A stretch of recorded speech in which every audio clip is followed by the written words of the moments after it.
Hey, everybody, excited for this chat today about AI and enterprise transformation with a true expert and innovator in the field at KungFu.ai. Ron, how are you? I'm great. Thanks for having me on. Well, thanks for being here. Let's kick off with introductions and also your origin story. What inspired the founding of KungFu.ai? Great name, by the way. Oh, thank you. Thank you. Thank you. Yeah. So, I did a master's in artificial intelligence way back in the 90s, and I've been working in AI for, decades now. I'm one of the old guys. And I just sold my last company in 2017, and I knew I wanted to do something in AI, but we felt it was just a little early for products. Things were moving so fast. They still are, but it was definitely clear that if you spend a bunch of time and money on a product, 18 months later, they could just be washed away by some new breakthrough. And it wasn't really a great time for, I think, product development. What we believed companies would need 8 years ago was guidance, strategy, help understanding, implementing, building custom solutions, based upon their proprietary data. And it's worked out great. Since ChatGPT has come out, the world has woken up to the full promise of AI, and we're just having a great time helping companies build AI solutions. Fantastic. So, as you know, AI has gone from being a kind of cool science project to mission critical, seemingly in a year or two. Yep. What's changed in your opinion? What's driven that sea change?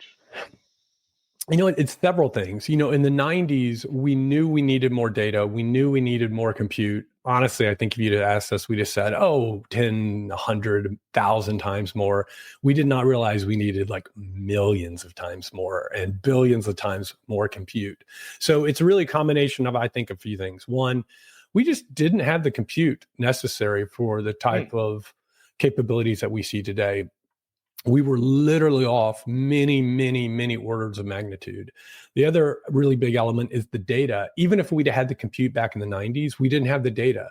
Most AI systems today are supervised systems. They're supervised learning systems, meaning they are trained on really large amounts of data. And until that digital data existed, we wouldn't have gone anywhere without the compute. And then the other really big part of this is the fact that there are these open source libraries. All the best libraries in the world around AI, PyTorch and TensorFlow and NumPy and all this sort of stuff are open source. So anybody can get involved and stand on the shoulders of those who came before us. And there's many other factors, but I really feel like those are the top three. Interesting. So it's been fascinating to watch all of the big tech services firms jump into AI, from Accenture to PwC and the long laundry list. How do you define your role as a services company helping businesses become, I guess, sort of AI native? What's your perspective there? Yeah, that's a really good question. When we started 8 years ago, we were absolutely adamant that we were going to build production grade AI systems. We just absolutely wanted to avoid the trap of AI proof of concepts or toy systems that demoed really well, but had so many reliability issues or sort of edge cases that you just couldn't put them in production. They couldn't deliver real business value. And I think that decision back in 2017 was critical for us becoming who we are today. And I think it's more important now than ever. So the way we help companies is, it's really through this journey. And part of it is understanding that just doing AI for AI's sake is probably a waste of time and money. You have to have real business ROI associated with it.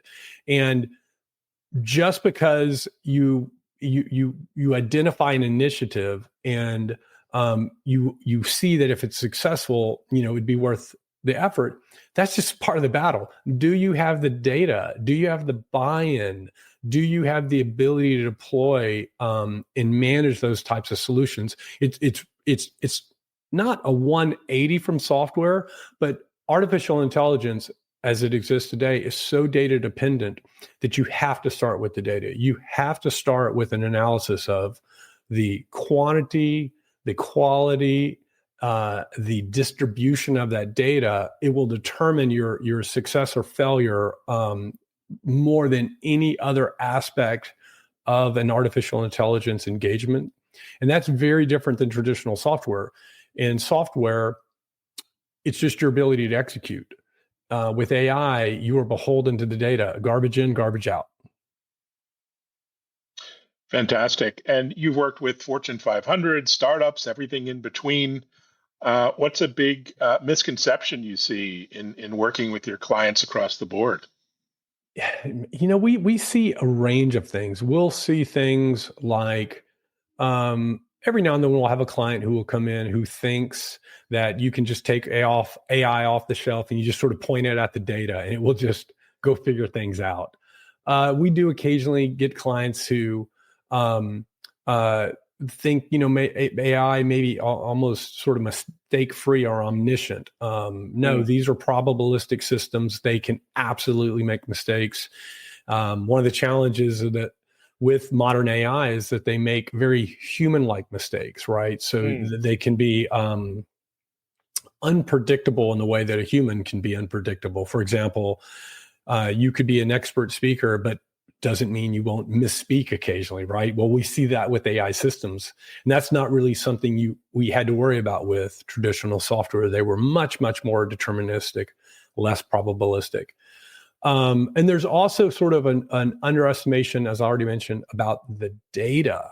A lot of companies have really, really, really strong intuitions now. Things have changed quickly. They have strong intuitions about how AI could help them, but they underestimate the need for the data. So, for example, they may have some process that's highly, highly manual, and they want to automate that, but they haven't been collecting the data. They haven't been collecting the inputs and outputs that the humans relied upon to accomplish that task.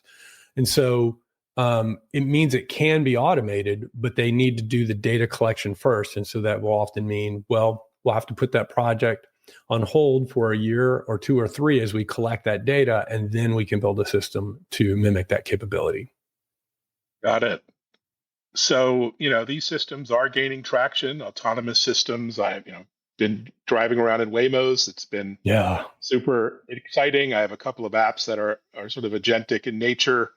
But what about real business problems? Are you seeing a lot of them being solved with AI like today and not in the lab? Oh, absolutely. Absolutely. We just wrapped up a project for one of our clients, publicly traded company that does billions in loans a year, has a lot of fraud, a lot of manual processes for, non-disclosure reasons. I won't go too deep, but we built, this is a great example of kind of coming full circle on what I was mentioning before.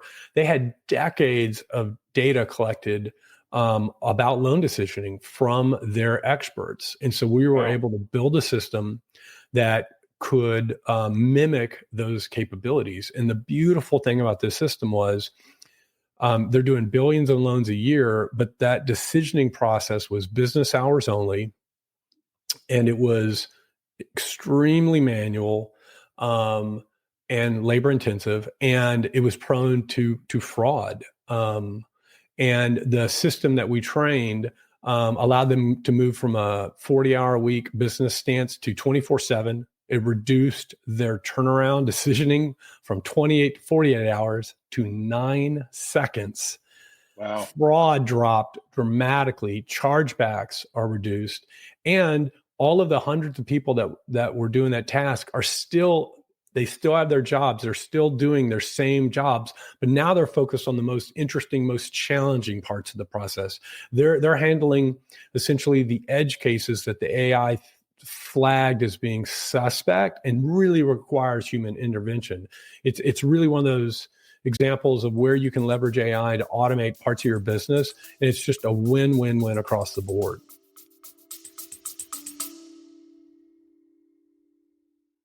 If you're a podcast host or someone wanting to be interviewed on podcasts as a guest, visit podmatch.com. Podmatch automatically connects ideal podcast guests and hosts together for interviews. We always say it works just like a dating app, but instead of connecting you for dates, it connects you for podcast interviews. Podmatch has connected over 85,000 guests and hosts together for interviews that listeners love, all while saving you countless hours of administrative work through built-in automations. If you're ready to level up your podcast interviews on either side of the mic, start today by visiting podmatch.com. Brilliant. So let's talk a bit about ethics and governance. And you have a unique position as an independent, not wedded to big tech, has an agenda. How do you think about walking that line between, innovation and responsible AI use? That is one of our main offerings, actually. We started as just a pure engineering firm. So you would, all of our early clients would come to us and they would say, hey, would it be possible to solve this problem with AI?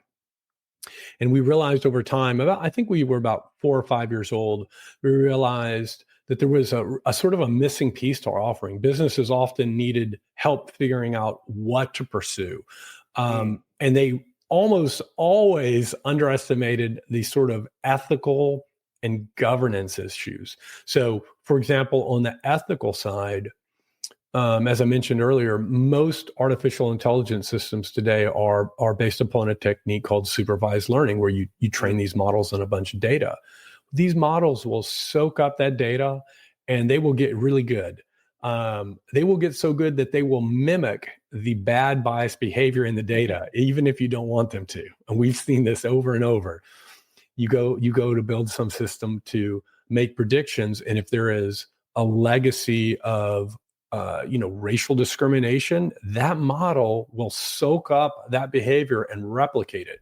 So it's really, really critical, and we do this with all our engagements, that you take the time to understand the nature of your data. It can be biased in many, many different ways, not just in like sort of socioeconomic ways. It can have bias.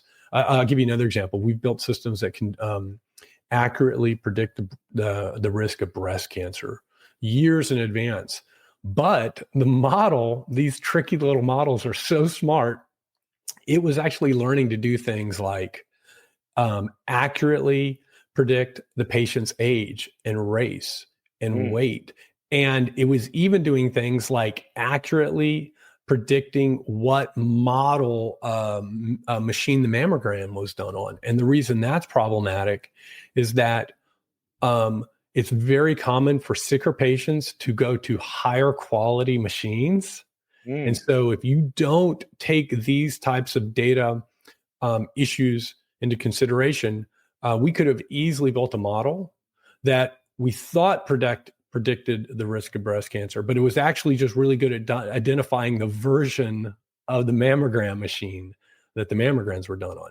So we did a ton of work to make sure that the model literally was no better than just guessing at any of those different areas. And that led us to be able to build a model that is, radically less biased than the traditional metrics out there, like the Tyrer-Cuzick metrics and things like that.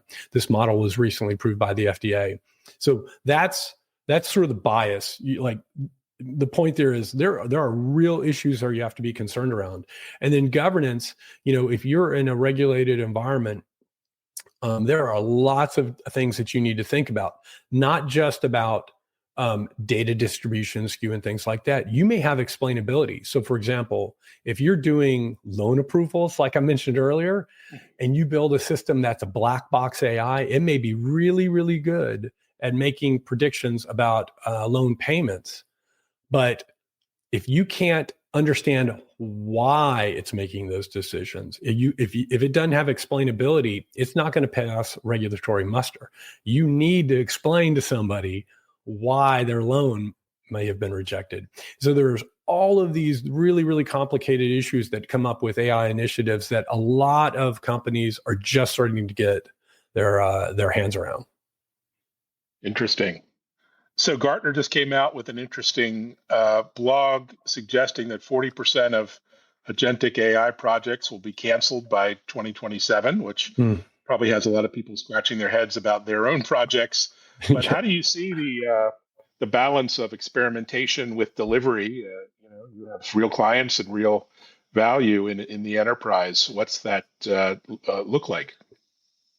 I will be surprised if the number is not higher than 40%. Wow. And the reason is, all of the AI systems that I've talked about to date, and we've built well over 100 production systems.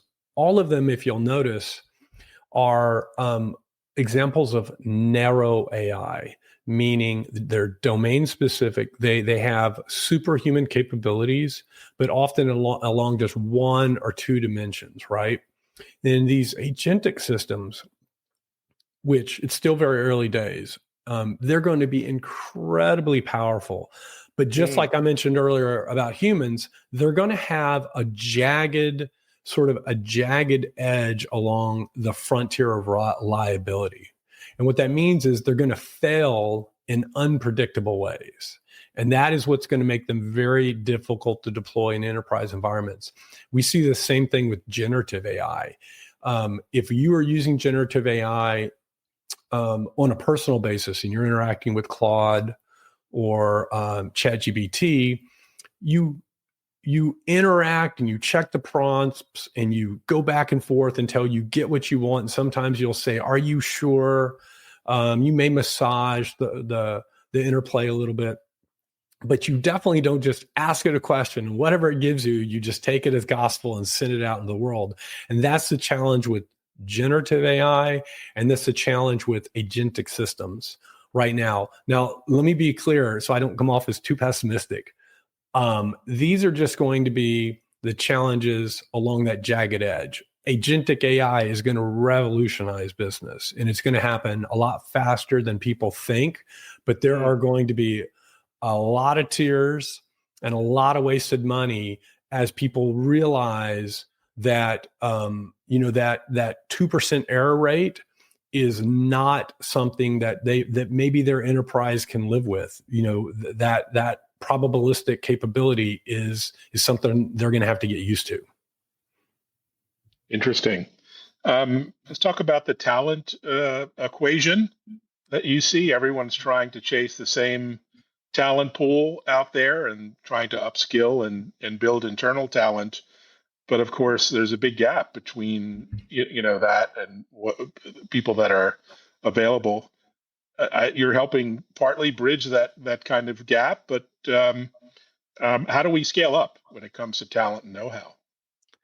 That's a great question. I think it's going to be quite a while until we are at a point where the talent supply and demand has sort of equalized. And the reason is, building state-of-the-art AI systems is significantly more complicated than traditional software because of some of the things we've mentioned around the probabilistic nature. There's quite a bit more math involved than in traditional software. But the other part of it is, this is funny. I remember in the 90s in college, and I remember one of my computer science professors saying something to the effect of like, we're really struggling as an industry in software because you can have like one character, like you can be missing a semicolon and your entire code base breaks, like the entire program breaks. And he kind of, wistfully said, "Wouldn't it be great one day if we had computer systems that were more like biological systems? They didn't just completely tip over with any part of them being damaged, and they had redundancy." Well, sometimes you gotta look out for what you wish, because we have that now. These systems are incredibly redundant, resilient, but the black box nature and the complexity of these systems means they're really hard to train. And, we've been in many instances, I'm not afraid to admit this, where we're training models, and I work with some of the smartest people on the planet in AI, and we'll get stuck and the model will stop learning. And you can't figure out, is it a data issue? Do we have a bug? Have we hit some sort of weird, hyperparameter issue that's preventing us from going down the gradient further? And then you have to rely upon your heuristics that you've built up over decades to kind of get yourself out of these situations. And so it's still quite a bit more art than science. And I think that's one of the reasons it's so hard to predict the future. We don't know where we're going to be in 5 years because there are these sort of emerging capabilities. So I think it's going to be quite a while until we see a balance on the supply demand curve. Yeah, I would agree with you there. Let's talk a little bit about your business model and the industry. I've worked for several services, consultancies, software services companies over the last 30 years, and not much creativity necessarily there. We just had a bench of 10,000 engineers and we threw them at problems and, did good work. But are we heading into a new kind of services landscape when, you're doing code creation with AI and you don't necessarily need the same kinds of skills? What does the future look like for services, professional services? Oh, that is such a good question, Evan. I honestly don't know. I think that the AI coding assistants have matured faster than I think almost anybody anticipated, myself included. And I was extremely bullish about them from day one. I really expected them to make an impact. Even I didn't think it would happen this fast. And so if I was forced to place a bet, I would say this. I think closing that last gap without human oversight is going to take a while. Meaning, I think it'll be probably closer to 2030 than 2026 before we see these coding assistants where you can describe what you need at the highest level and they just get it bug-free right at first try. But I don't think it's, super far away. And then that just begs the question, is this going to reduce the need for software developers? Is this, or there was a lot of talk last year about the Jevons paradoxes, as something becomes more affordable, demand rises. And I think that that's entirely possible as well, that instead of this being the end of, the software development life cycle for engineers, it could just be the early days, right? Demand could go out through the roof. Honestly, though, I mean, that's one of those areas I'm probably most confused about. I don't have a strong opinion. Yeah, I think we have seen really weak demand for computer science and software engineering graduates, and that's a little bit of a red warning light. So we'll have to see. What about KungFu.ai? What are you focused on over the next year or two? Where are you building and marketing and selling? We're focused as we have always been. We really want to do one thing, and I love being able to say this. We want to help our clients build real AI systems, things that actually go into production, things that actually work, that actually make their business better and stronger. And then we want to help them through that whole journey, whether it's strategy or governance, road mapping, or literally hands-on keyboard model building. That's where our passion lies. And that's part of the reason I think we're able to hire such elite talent, because, people come to KungFu.ai because they want to build stuff that changes the world, that makes a difference. And if they can come here and do that. Fantastic. So you're in Austin, one of my favorite places.